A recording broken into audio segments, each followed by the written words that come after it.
जय हिंद दोस्तों, आप सभी का रुद्र एकेडमी यूट्यूब चैनल पर हार्दिक स्वागत है। आज हम फिर से लाए हैं आपके लिए स्टैटिक जीके की श्रृंखला जो हम सभी डिस्कस कर रहे थे लास्ट क्लास तक। देखिएगा, आज जितने भी क्वेश्चन लिए गए सब रेलवे में पूछे गए प्रश्न हैं। प्रत्येक रेलवे में मतलब एनटीपीसी से उठा के देखिएगा आप, railway group D, NTPC pre और मेंस में भी पूछे गए और रेलवे के टेक्नीशियन एग्जाम में पूछे जाने की प्रबल संभावना। तो आप बने रहिएगा वीडियो के अंत तक, आपको बहुत अच्छे क्वेश्चन मिलने वाले हैं। देखिए, सबसे पहले फर्स्ट क्वेश्चन की बात करते हैं। देखते हैं सबसे पहला फर्स्ट क्वेश्चन, इसको देखेंगे। भारतीय मानक समय रेखा कहां से गुजरती है? भारतीय मानक समय रेखा, देखिएगा अगर हम लोग मानक समय रेखा की बात करें तो कहां से गुजरती है इसके बारे में हम लोग बात करेंगे। सबसे पहले भारतीय मानक समय रेखा है क्या? तो आप ध्यान रखें, भारत के बीचों बीच से निकाली गई। भारत के कहां से निकाली गई? बीचों बीच से निकाली गई और इससे भारत का टाइम मेजर किया गया है। क्या मेजर किया गया है? टाइम मेजर किया गया है। और इस रेखा को हम लोग देशांतर रेखा के नाम से भी जानते हैं। किसके नाम से जानते हैं? देशांतर की रेखा के नाम से। मान लीजिएगा ये भारत है और इस भारत के बीचों बीच से ऐसे खींची गई एक रेखा जिसको हम लोग बोलते हैं भारतीय मानक समय रेखा। क्या बोलते हैं? भारतीय मानक समय रेखा। और कितने डिग्री से खींची गई है? तो 82.5 डिग्री से खींची गई है। कितने डिग्री से? आपसे कभी भी कोई पूछे तो 82.5 डिग्री से। कितने डिग्री से खींची गई है? 82.5 डिग्री से। और ध्यान रखो इसके बारे में, ये 5 राज्यों से होकर गुजरती है। कितने राज्यों से? 5 राज्यों से। और 5 राज्यों में आपको ध्यान रखना है, सबसे पहले यूपी, और यूपी के बाद मध्य प्रदेश, मध्य प्रदेश के बाद छत्तीसगढ़, छत्तीसगढ़ के बाद उड़ीसा, और उड़ीसा के बाद आंध्र प्रदेश। 5 राज्यों से शॉर्ट में लिखे हुए यूपी, एमपी, छत्तीसगढ़, उड़ीसा और आंध्र प्रदेश। इन 5 राज्यों से होकर भारतीय मानक समय रेखा खींची गई है। क्यों खींची गई है? जरूरत क्या पड़ी? तो समय को मैनेज करने के लिए, भारत के समय को मैनेज करने के लिए ये खींची गई। क्योंकि भारत का जो देशांतरीय विस्तार है यहाँ से 68 डिग्री 7 मिनट से 97 डिग्री 25 मिनट तक फैला हुआ है। तो इसके बीचों बीच से हम लोगों ने 82.5 डिग्री से एक देशांतर रेखा खींची जिसको हम लोग जानते भारतीय मानक समय रेखा के नाम से, और 5 राज्यों से होकर गुजरती है। इसी रेखा की वजह से तमिलनाडु में 6 बजते हैं, अरुणाचल प्रदेश में भी 6 बजते हैं, और गुजरात में भी 6, और जम्मू कश्मीर में भी 6। मतलब भारत का जो टाइम मैनेजमेंट है वो सब जगह अगर 6 बजे तो 6 ही बजेंगे। लेकिन अगर हम लोग पूर्णता देखें तो भारत के पश्चिम में और भारत के पूरब में, अरुणाचल प्रदेश और गुजरात में सूर्य की स्थिति से बात करें तो 2 घंटे का अंतर है। कितने घंटे का? 2 घंटे का। ये हमने इंट्रोडक्शन वाली क्लास में आपको समझाया था। लेकिन सूर्य की स्थिति में तो कोई परिवर्तन नहीं कर सकता, हम सभी समय को मैनेज कर सकते थे, इसलिए हमने कहां से समय लिया? 82.5 डिग्री से, जिसे हम भारतीय मानक समय रेखा के नाम से जानते हैं। आपको समझ में आई होंगी ये सारी बातें। भारतीय मानक समय जो रेखा है वो कहां कहां से गुजरती, कहां कहां से खींची गई? तो यहां से देखिएगा गुजरती, तो ऑप्शन मिलेगा आपको यूपी में इलाहाबाद के समीप से गुजरती है। कहां से? समीप से। और इलाहाबाद के समीप है नैनी। क्या है? नैनी। यहां से 82.5 डिग्री से यहीं से गुजरती है। तो आपको ये कंफर्म ध्यान रखना है कि इलाहाबाद से आएगी। कहां से आएगी? इलाहाबाद से। कौन सी? भारतीय मानक समय रेखा इलाहाबाद में भी कहां से? नैनी से आएगी। बाकी ऑप्शन थे कानपुर, इसको उत्तर भारत का मैनचेस्टर कहा जाता है, लखनऊ, यहाँ पर गन्ना अनुसंधान संस्थान केंद्र है, तो आपको लखनऊ से भी ध्यान रखना है। लखनऊ में चौधरी चरण सिंह स्टेडियम है। यूपी की कैपिटल। उत्तराखंड एक राज्य है जिसको देवभूमि के नाम से जाना जाता है। और जिम कॉर्बेट देश का पहला राष्ट्रीय उद्यान उत्तराखंड राज्य में ही मौजूद है। उत्तराखंड में गंगोत्री यमुनोत्री और सतोपंथ ग्लेशियर भी मौजूद हैं और उत्तराखंड में सबसे ज्यादा हिल क्षेत्र पाया जाता है, इसलिए इसको देवभूमि कहा जाता है। तो राइट आंसर होगा हमारा B option is correct answer होगा। इलाहाबाद के नैनी से भारतीय मानक समय रेखा गुजरती है। आप सभी को कैसा लग रहा है पढ़ने में, कमेंट में जरूर बताते रहें और वीडियो को शेयर करते रहें। देखिए अपने आसपास शेयर करना है। हिमालय पर्वत श्रृंखला किस राज्य का हिस्सा नहीं है? सेकंड क्वेश्चन पर हम बात करेंगे। हिमालय जो पर्वत श्रृंखला है वो किस राज्य का हिस्सा नहीं? देखिएगा हिमालय पर भी भारत का मैप आपको बनाना पड़ेगा फिर से। कहाँ फैला है? सबसे पहले तो आप बात करिएगा हिमालय की, तो भारत के उत्तरी सीमा में फैला हुआ हिमालय। भारत की कहाँ पर? उत्तरी सीमा में फैला हुआ। तो उत्तरी सीमा से ध्यान रखें आप सभी, उत्तरी सीमा ये वाली एरिया, पूरा का पूरा ये वाला एरिया हिमालय फैला हुआ है यहाँ पर। और जब यहाँ पर फैला हुआ है ये पूरा का पूरा हिमालय, तो भारत के पश्चिम से पूरब की ओर फैला है। कहाँ फैला है? पश्चिम से पूरब की ओर। तो पश्चिम से पूरब की ओर में अगर इसकी लंबाई की बात कर लें, हिमालय की लंबाई की, तो लगभग 2500 किलोमीटर है। कितना किलोमीटर? लगभग 2500 किलोमीटर किसकी? हिमालय पर्वत की लंबाई है, लगभग में है। तो आप सभी ध्यान रखिएगा पश्चिम से पूरब की ओर ये 4 भागों में डिवाइडेड है, उत्तर से दक्षिण की ओर भी 4 भागों में डिवाइडेड है। हमें पूछा गया है क्वेश्चन किस किस राज्य में है, तो नहीं है पूछा गया, नहीं है हम पता कर लेंगे। हिमाचल में है, आप सभी जानते हैं, सिक्किम में भी है, उत्तराखंड में भी है। अब नहीं है तो यूपी में नहीं है। ये आंसर हमारा राइट आंसर होगा, C option is correct answer. अब है कहाँ कहाँ पर वो भी बात करें तो हिमाचल में हिमालय है, सिक्किम में हिमालय है, उत्तराखंड में हिमालय है। अगर हम देश के केंद्र शासित प्रदेशों की बात करें, जम्मू कश्मीर और लद्दाख, ये 2 केंद्र शासित प्रदेश ऐसे हैं जहां पर हिमालय का विस्तार फैला हुआ है। तो यहाँ जम्मू कश्मीर लद्दाख भी ध्यान रखिए, अरुणाचल प्रदेश भी ध्यान रखिए, वहां भी हिमालय का विस्तार फैला हुआ है। और 3 ऑप्शनों में आप देख पा रहे हैं हिमाचल में भी है, सिक्किम में भी है और उत्तराखंड में भी है। और उत्तराखंड में स्थित हिमालय की वादियों में ग्लेशियर बहुत सारे मौजूद हैं, सिक्किम में भी ग्लेशियर बहुत सारे हैं। यहाँ पर हिमाचल प्रदेश में घाटियां हिमालय में ही मौजूद है, कुल्लू घाटी, मनाली, ये सारा का सारा हिमालय का एरिया है। राइट आंसर होगा सी ऑप्शन के साथ। किसके साथ? सी ऑप्शन के साथ, यूपी इज करेक्ट आंसर होगा। तो आप सभी को कैसा लग रहा है कमेंट में जरूर बताते रहें और शेयर करते रहें। देखिएगा सेकंड क्वेश्चन की बात करते हैं हम सभी। 42वां संविधान संशोधन कब हुआ?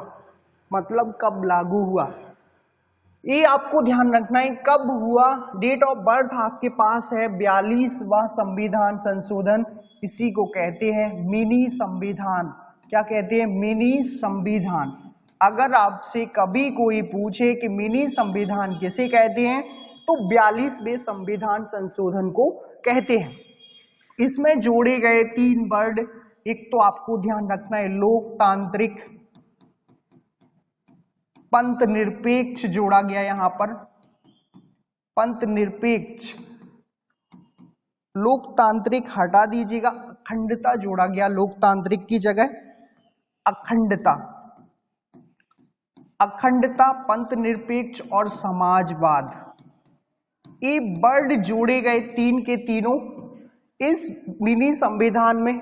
और ये सारी के सारी वर्ड प्रस्तावना में जोड़े गए। कहाँ जोड़े गए? प्रस्तावना में। तो मिनी संविधान में अखंडता, पंथ निरपेक्ष और समाजवाद 3 वर्ड जोड़े गए। अब हुआ कभी? तो 1976 इज करेक्ट आंसर होगा। इस ड्यूरेशन में इसको कंप्लीट किया गया।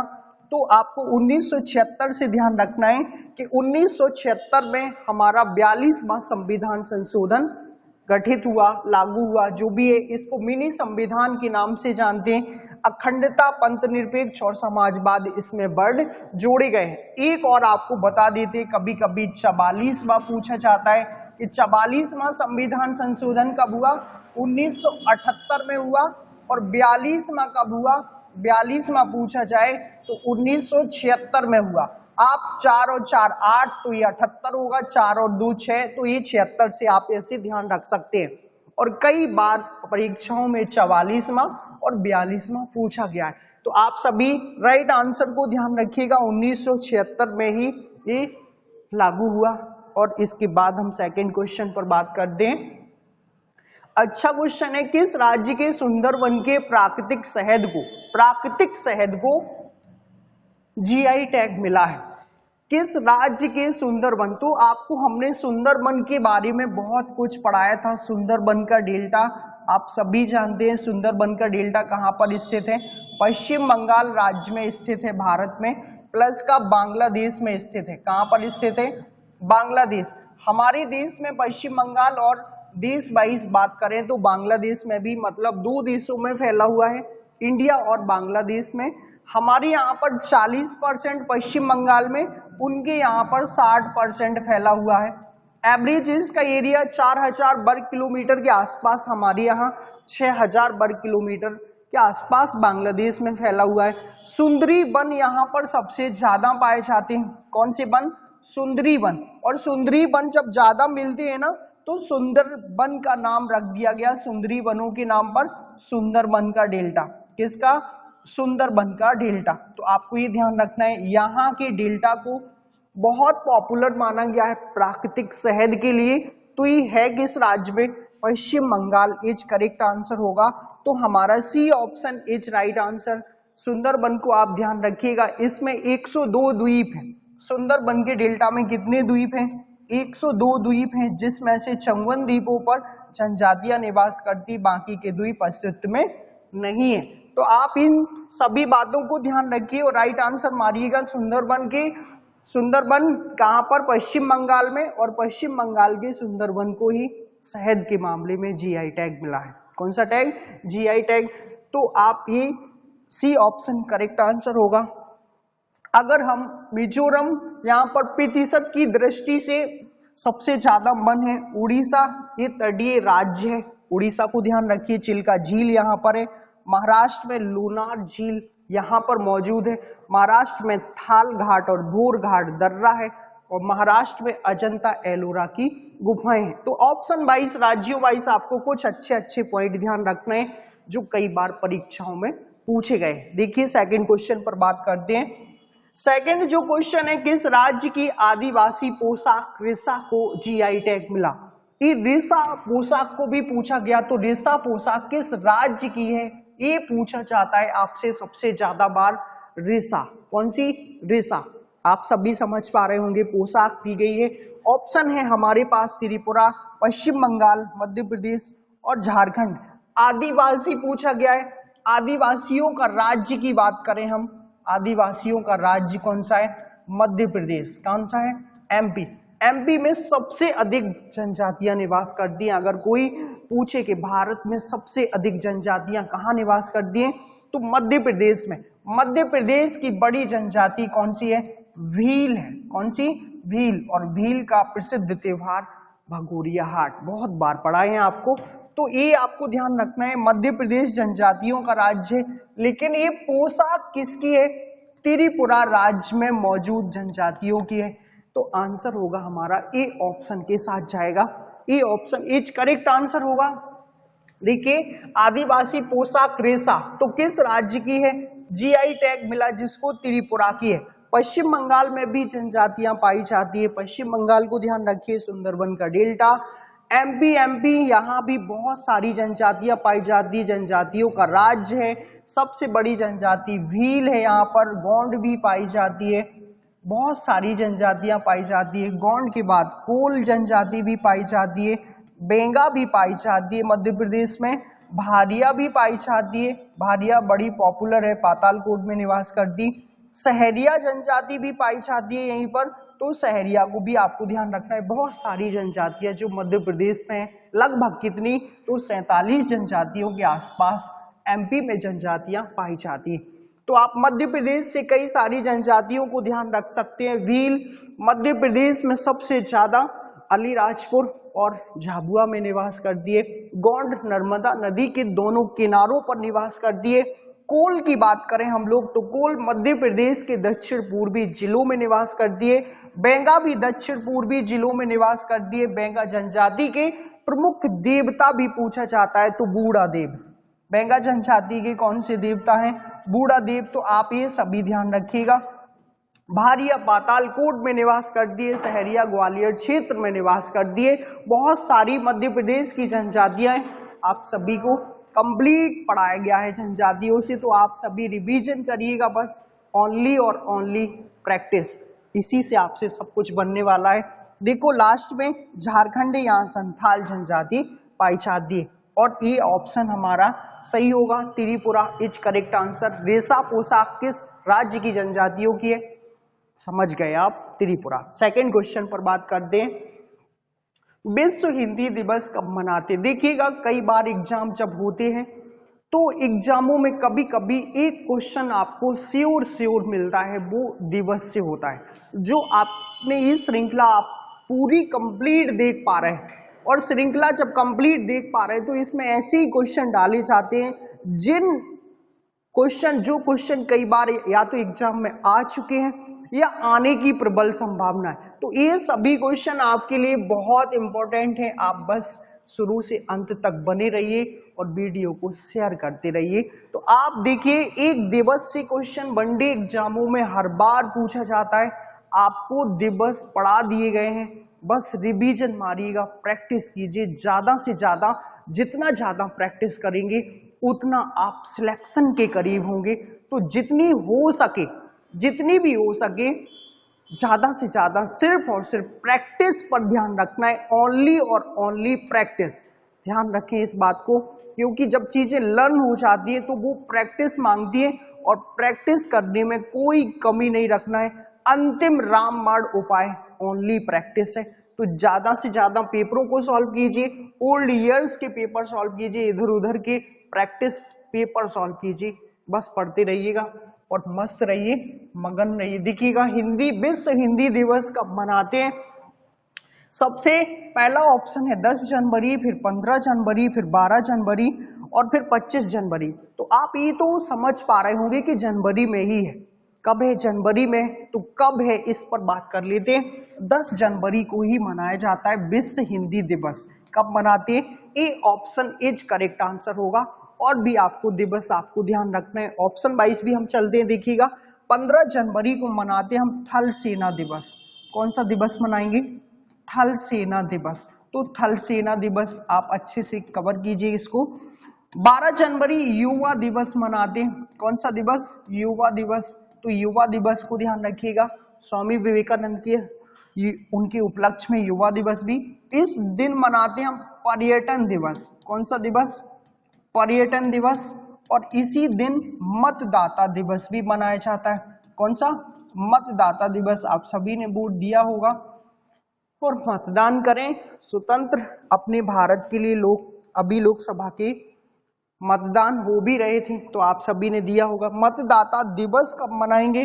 25 जनवरी, 12 जनवरी युवा दिवस, 15 जनवरी थल सेना दिवस और 10 जनवरी is correct answer. A option विश्व हिंदी दिवस। कौन सा दिवस? विश्व हिंदी दिवस। सेकंड क्वेश्चन पर चलते हैं। देखिएगा चंद्रयान 3 कहां से लॉन्च किया गया? एक क्वेश्चन बहुत बार पूछा गया। कौन सा क्वेश्चन? चंद्रयान 3। चंद्रयान 3 से क्वेश्चन बनने, आपको इस बात को ध्यान रखिएगा, एक क्वेश्चन आपको श्योर बनने वाला है आगे आने वाले एग्जामों में। तो चंद्रयान 3 को पूरा पढ़ लीजिएगा अच्छे से और पूरा पढ़ना है, कोशिश करिएगा। चंद्रयान 3 कहां से लॉन्च हुआ ये पूछा गया है। तो आप ये पहले तो चंद्रयान 3 की बात करें तो चंद्रयान जब 3 जुड़ा है तो 2 भी होगा। चंद्रयान 2 की बात करें, चंद्रयान 2 और चंद्रयान फर्स्ट भी होगा फिर, तो चंद्रयान फर्स्ट की बात करें। ये तीनों ध्यान रखें आप, तीनों के तीनों श्रीहरिकोटा से लॉन्च हुए। कहां से? श्रीहरिकोटा। और श्रीहरिकोटा कहां पर स्थित है? आंध्र प्रदेश राज्य में स्थित है। और आंध्र प्रदेश में किस झील पर है ये पूछा गया है? पुलिकट झील पर। कौन सी झील पर? पुलिकट झील पर। पुलिकट झील का पानी वाला हिस्सा तमिलनाडु में आता है। कहाँ आता है? तमिलनाडु। और तमिलनाडु के साथ ध्यान रखिए इसका स्थलीय वाला हिस्सा जिस पर श्रीहरिकोटा है आंध्र प्रदेश में आता है। कहाँ आता है? आंध्र प्रदेश में। और इस श्रीहरिकोटा में सतीश धवन स्पेस सेंटर स्थित है। कौन सा? Satish Dhawan space centre. तो ये सेंटर भी ध्यान रखना है आपको। सतीश धवन स्पेस सेंटर कहां पर है? श्रीहरिकोटा में ही मौजूद है। श्रीहरिकोटा आंध्र प्रदेश में है। आंध्र प्रदेश में किस झील पर? पुलिकट झील पर है। पुलिकट झील का पानी वाला हिस्सा तमिलनाडु के तहत आता। दो राज्य आंध्र प्रदेश और तमिलनाडु दोनों के बीच में सीमा पर ही पुलिकट झील है। तो पानी वाला हिस्सा तमिलनाडु और स्थलीय सीमा जिस पर द्वीप है वो आंध्र प्रदेश के तहत आता। और चंद्रयान 3, चंद्रयान 2, चंद्रयान फर्स्ट सब श्रीहरिकोटा से लॉन्च हुए। कहां से हुए? श्रीहरिकोटा से। चंद्रयान 3 की बात कर लें हम लोग तो ये 2023 में लॉन्च हुआ। चंद्रयान 2 की बात करें हम सभी, चंद्रयान 2 की, तो चंद्रयान 2 2019 में लॉन्च हुआ। और चंद्रयान फर्स्ट की बात करें तो 2008 में लॉन्च हुआ। तो आपको ये ध्यान रखना है 2008 में चंद्रयान फर्स्ट, 2019 में चंद्रयान 2 और 2023 में चंद्रयान 3। और ये सभी पूछे गए हैं। चंद्रयान 3 सक्सेसफुल रहा, कोई दिक्कत भी नहीं। तो यहां से आपको चंद्रयान 3 ध्यान रखिएगा। हमारा राइट आंसर होगा श्रीहरिकोटा इज करेक्ट आंसर होगा। देखिएगा ऑप्शनों पर भी बात करेंगे हम। ऑप्शनों पर बात करें हम सबसे पहले तो ऑप्शन में दिया गया है, ऑप्शन से वेलिंगटन। वेलिंगटन कहाँ स्थित है? तो वेलिंगटन आप सभी जानते केरल में स्थित है। कहाँ स्थित है? केरल में स्थित है। केरल में कहां पर? वेम्बनाड झील पर। कौन सी झील पर? वेम्बनाड। तो वेम्बनाड झील पर एक द्वीप है केरल में वेलिंगटन, जिस पर क्या होती है? नौकायन प्रतियोगिता। देश की सबसे बड़ी नौकायन प्रतियोगिता कहाँ आयोजित होती है? वेलिंगटन द्वीप पर, जो केरल राज्य में कहाँ स्थित है? वेम्बनाड झील पर। तो आप सभी जान गए होंगे। अंडमान निकोबार द्वीप समूह कहाँ स्थित है? ये स्थित है बंगाल की खाड़ी में। कहाँ स्थित है? बंगाल की खाड़ी। तो बंगाल की खाड़ी ध्यान रखिएगा आप, केंद्र शासित प्रदेश है हमारा, तीसरा बड़ा क्षेत्रफल की दृष्टि से। अंडमान निकोबार का सर्वोच्च शिखर ध्यान रखो सैडल पीक है। कौन सा है? Saddle peak. इसकी राजधानी ध्यान रखो पोर्ट ब्लेयर है। राजधानी कौन सी है? Port Blair. तो पोर्ट ब्लेयर 13वां बंदरगाह भी है देश का। तो आपको अंडमान निकोबार ध्यान रखना है। मुंबई की बात कर ले हम लोग, मुंबई सॉल्सेट द्वीप पर स्थित है। कौन से द्वीप पर? सॉल्सेट द्वीप पर स्थित है। महाराष्ट्र राज्य की राजधानी है। अजंता एलोरा की गुफाएं यहीं पर मौजूद है। तो आप सभी को चारों ऑप्शन समझ में आए होंगे। चंद्रयान 3 कहां से लॉन्च हुआ, कब कब लॉन्च हुए, फर्स्ट सेकंड थर्ड भी आपको बताए। तो सेकंड क्वेश्चन पर बढ़ जाएं हम। आप सभी को कैसा लग रहा? शेयर करते रहे वीडियो को। देखिएगा जीएसटी भारत में कब लागू किया गया? अब जीएसटी से भी क्वेश्चन पूछा जा सकता है। लागू बहुत पहले हुआ था, लेकिन अभी लेटेस्ट एग्जामों में जैसे यूपी पुलिस की हम बात करें तो यूपी पुलिस में जीएसटी से हर शिफ्ट में क्वेश्चन आया है। तो आपको फिर से क्वेश्चन देखने के लिए जीएसटी में मिलेगा। जीएसटी से आपको अच्छे से ध्यान रखना है, इसका जो नाम है गुड्स सर्विस टैक्स। क्या नाम है? Goods service tax. तो ये कभी कभी आपको क्वेश्चन यहां से बनेगा जीएसटी से। तो जीएसटी ध्यान रखिएगा, गुड्स सर्विस टैक्स पूरे देश में कब लॉन्च हुआ? 1 जुलाई 2017। तो हमारा राइट आंसर कौन सा होगा? 2017 के साथ जाएगा। जीएसटी कब लॉन्च हुआ? 2017 में लॉन्च हुआ। अगर और आगे बात कर ले हम लोग तो सबसे पहला राज्य कौन सा था जिसने जीएसटी राज्य लागू किया? तो पहला राज्य आप ध्यान रखिएगा कौन सा था? जीएसटी लागू करने वाला पहला राज्य असम था। कौन सा था? असम। तो असम राज्य ऐसा था जिसने जीएसटी सबसे पहले लागू किया। और अंतिम राज्य की बात करें, कोई जैसे कोई पूछे अंतिम राज्य कौन सा था, तो भाई साहब ये जम्मू कश्मीर हती। और जम्मू कश्मीर आप सभी जानते हैं उस टाइम पर राज्य था। उस टाइम पर क्या था? राज्य। आज क्या है? केंद्र शासित प्रदेश। तो ये जम्मू कश्मीर अंतिम राज्य था जिस टाइम पर इसने जीएसटी लागू किया। इसके पहले सबसे पहले लागू करने वाला सिर्फ और सिर्फ असम राज्य था। समिति की बात करें, इस समिति में विजय गिलकर समिति थी और 33 सदस्य थे। कितने सदस्य थे? 33 सदस्य थे। तो जीएसटी से आपको कई सारे पॉइंट याद रखने जो कई बार परीक्षाओं की दृष्टि से और बार बार पूछे गए प्रश्न। देखिएगा सेकंड क्वेश्चन पर बात करेंगे। सेकंड क्वेश्चन पर चलते हैं।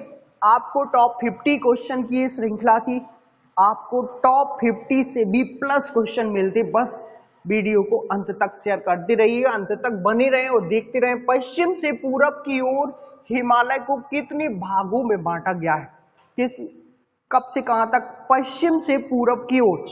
चलिएगा हिमालय को देखते हैं। सबसे पहले भारत का मैप आप सभी को आना चाहिए बनाते हुए। हमें तो नहीं आता, लेकिन आपको अच्छे से आना चाहिए। हम फ्री हैंडली बना रहे हैं, आप अच्छे से बनाएं, भारत के राज्यों को सीखें और भूगोल को अच्छे से पढ़ें। इसका पोर्शन काफी पेपरों में पूछा जाता है। देखो ये है हिमालय, ऐसे फैला हुआ है।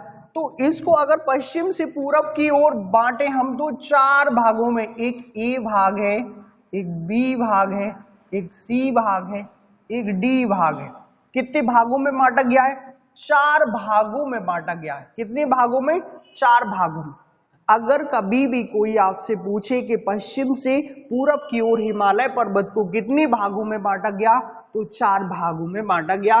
राइट आंसर होगा B option is correct answer होगा। चलिएगा नाम देख लीजिएगा, पश्चिम से पूरब की ओर कौन कौन से भाग हैं।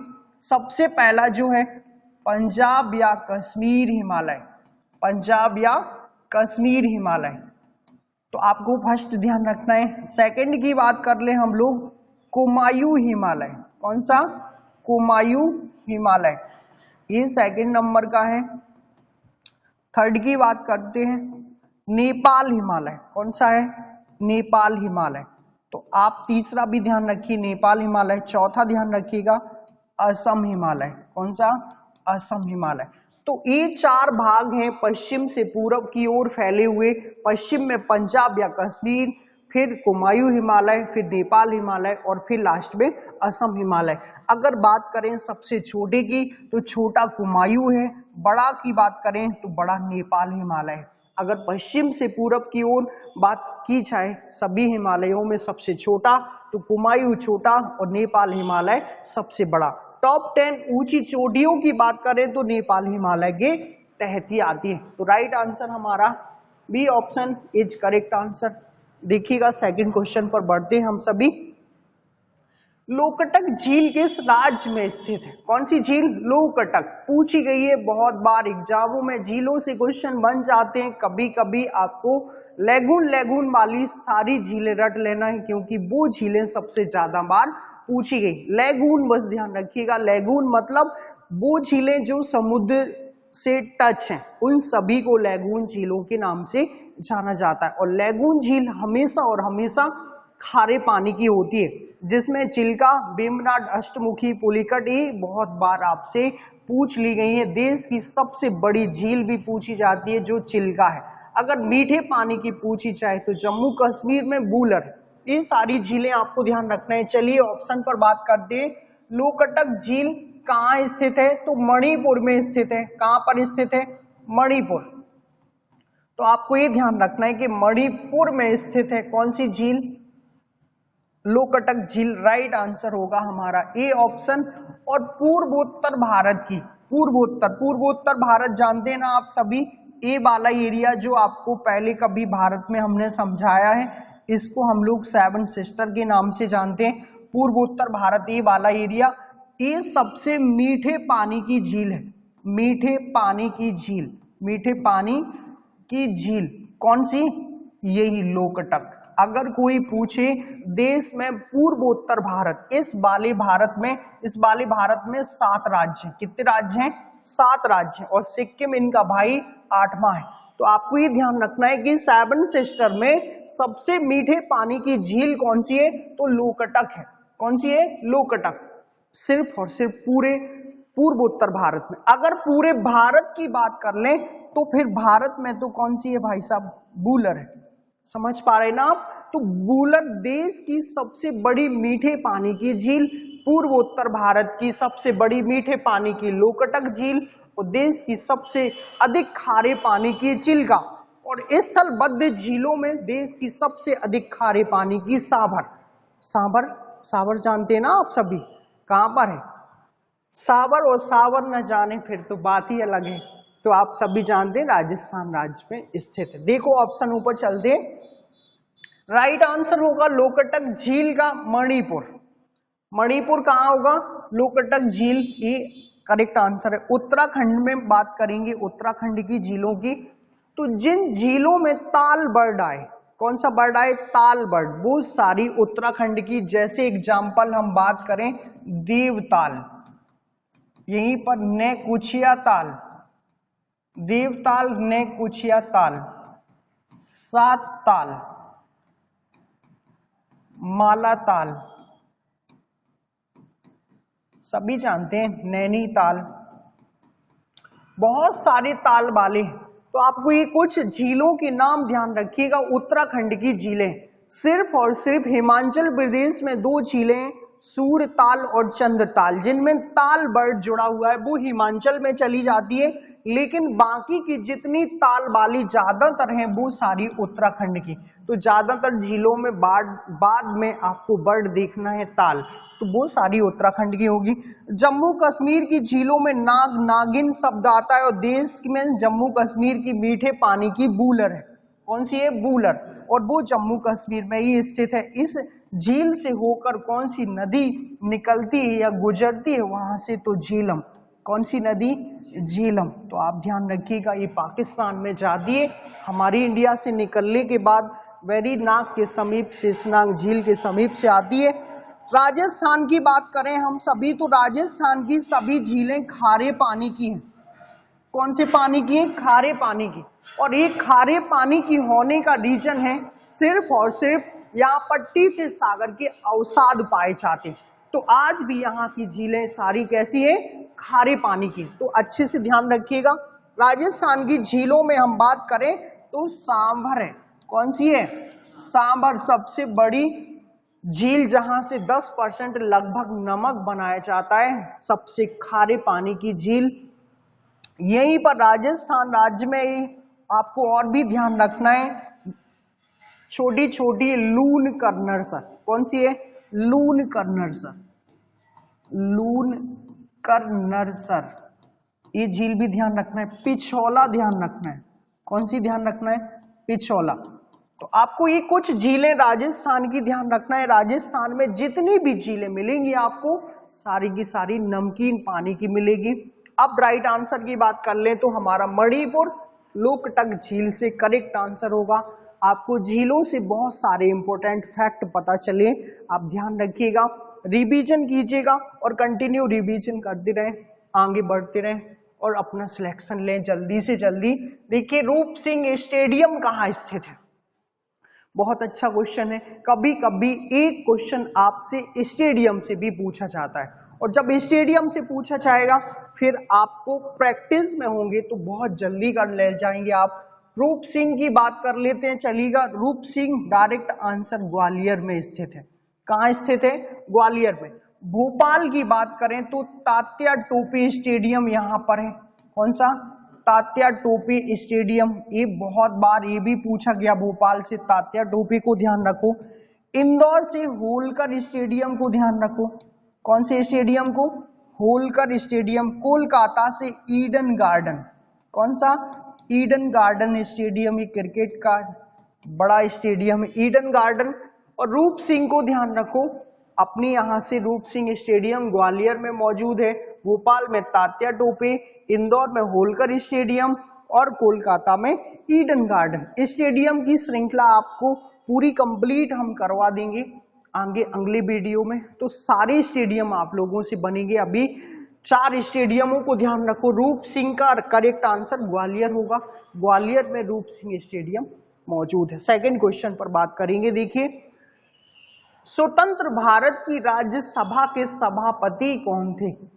एक क्वेश्चन सही है, ऑप्शन सारे के सारे गलत है। ऑप्शन में जिनको लेना चाहिए था वो आई नहीं। देखिएगा स्वतंत्र भारत की राज्यसभा के सभापति तो उपराष्ट्रपति सभापति होता है। राज्यसभा का लीडर कौन होता है? उपराष्ट्रपति। कौन होता है? उपराष्ट्रपति। अगर कभी भी आपसे पूछा जाए कि राज्यसभा का सभापति कौन होता है? उपराष्ट्रपति। और यहां पूछा है स्वतंत्र भारत की, तो उपराष्ट्रपति उस टाइम पर थे राधा कृष्णन। कौन थे? राधा कृष्णन, सर्वपल्ली राधाकृष्णन। तो आपको ध्यान रखना है डॉक्टर सर्वपल्ली राधाकृष्णन जी थे, वही थे उपराष्ट्रपति। तो आंसर इज यही होगा, राधाकृष्णन जी के साथ जाएगा, डॉक्टर सर्वपल्ली राधाकृष्णन। तो आपके प्रथम उपराष्ट्रपति भी रहे।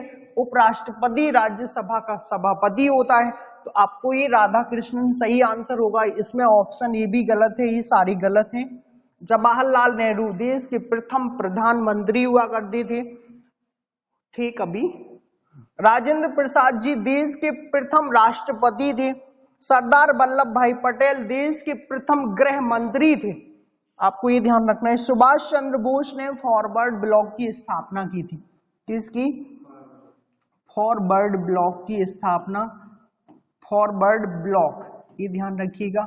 फॉरवर्ड ब्लॉक की आजाद हिंद फौज की भी स्थापना, किसकी? आजाद हिंद फौज।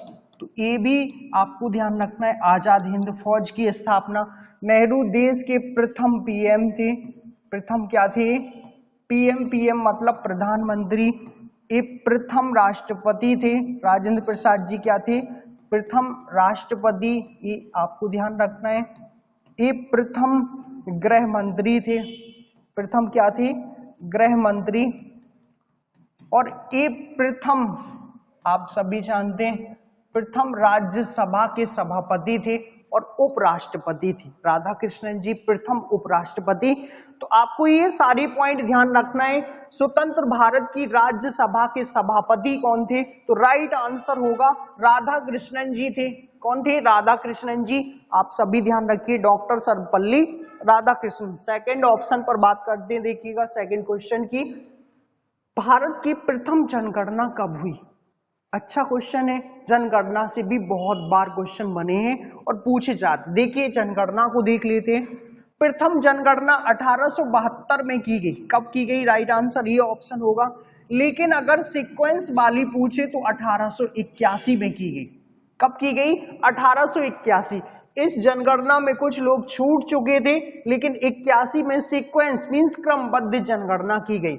इस टाइम लॉर्ड मेयो थे। कौन थे? Lord Mayo. और 1881 में लॉर्ड रिपन थे। कौन थे? Lord Ripon. तो आपको ये जनगणना का ड्यूरेशन ध्यान रखना है। लॉर्ड मेयो के टाइम से स्टार्ट हुई, लॉर्ड रिपन ने सीक्वेंस क्रम में करवाई।